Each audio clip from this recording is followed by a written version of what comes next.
Good afternoon, you ruddy lovely people. Fulham 2, Tottenham 0. That was the full-time score today at Craven Cottage. Yet another pathetic Spurs performance. Yet another loss this season in the Premier League for Ange Postecoglou's Spurs side. When is it going to end, Robbie? When is it going to end? Look, I thought the first half, as I say, was really boring to watch. Neither team really did anything. Second half, I thought we picked things up for the first 20 minutes, but after that, Fulham looked the better team. And he scores their first goal. The second comes from Ryan Sessegnon. Of course it does. And Fulham come away with all 3 points. Quite a comfortable afternoon for them. Although they weren't fantastic for a lot of that game, we never really threatened them. Solanke missed a decent chance at one point, but that was about it. Looked toothless up top today, but I thought things were going to change when Ange got his players back. I thought we needed to wait as fans when it comes to criticising Ange and calling him out. Wait until he gets a fully fit side back. Now that he's got the fully fit side, what's the excuse? Is it, he's got to rest players? Or is it, we're through in the Europa League, that's all that matters. We don't play another Europa League game for, 25 days? Nearly a month. So are we just going to forget about all these results leading up to then? If we get spanked in our next few games, 4-5-0, it just doesn't matter, does it? Why does no other team act like this? Every other mid-table team in the Premier League, because they can't win the league, get into Europe, or get relegated, do they just head into every game thinking, it doesn't matter, we can't achieve anything, we're safe, who cares what happens? No, they don't. They give it their all, and they're well managed, which you can't say about these Spurs players or this Spurs coach. I mean, for once, why can't Levy be Levy? The man sacked Martin Jol at half-time. He's been ruthless with former managers. Pochettino, who had a lot of credit in the bank, was sacked. Conte and Mourinho, who had far less backing than this guy, and he pulled the trigger on them. Yet this fella's had 300 plus million spent on him midway through his second season, and we're sat mid-table.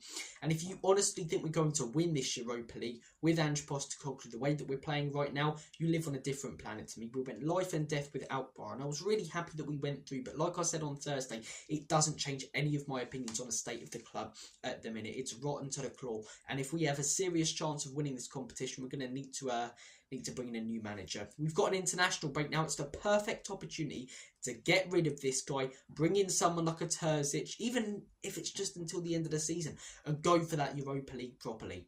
Because I'm watching us today. I'm watching us against Bournemouth last weekend, even in the 2 games against Alkmaar.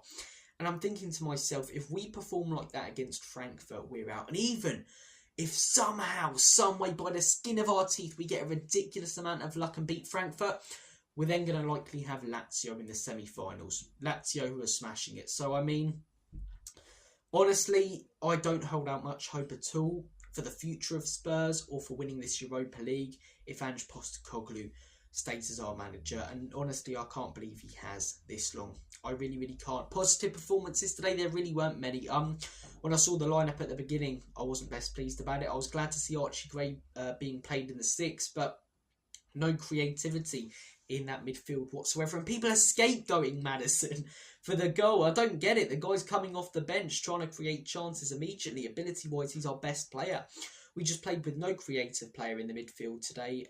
The defence just looked poor. Romero, like he always does heading into these international breaks, looked like he was thinking about Argentina next week and excited for that and really couldn't give a monkeys about this game. Up top, I thought the front 3 was really, really poor. And look, last weekend you could understand not playing our best 11 a little bit more because resting players, right, for the big Europa League game. But that Europa League game has come and gone now. We don't play another game for 2 weeks. It's the international break, and we don't play in the Europa League for a month. So why are we benching Maddison? Why are we benching Son? Why are we benching all these players when we don't play in the Europa League for 25 days and we don't play in the Premier League for 3 weeks, I think it is? Because first week back is the FA Cup, isn't it? So we've got this week, we've got the week after. So, yeah, 2 weekends and 3 weeks, basically, we don't play in the Premier League for. But for some reason, we need to rest players and give people like Johnson and Tell minutes because they deserve it after their recent performances. This manager has to go. It's beyond pathetic now. I believe that's 16 losses in the league. I could be wrong. It might be 15.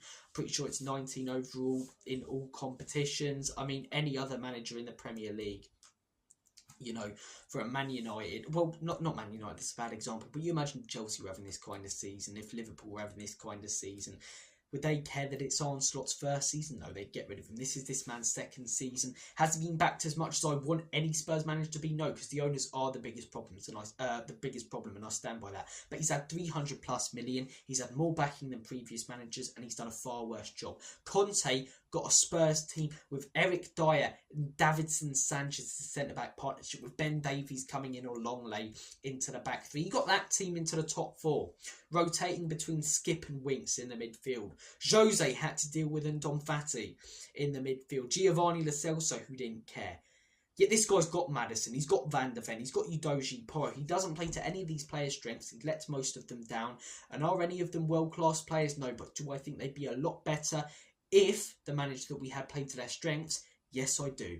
Yes, I do. And that is why teams like Bournemouth, Brentford, Fulham are so clear of us at the minute. Brighton above us, because they don't have better teams on paper, but the manager gets the most out of what they have. They play to their players' strengths. The players enjoy playing for the football club, and they're in a far better place because of it. Ange out, Lange out, Enoch out, Levy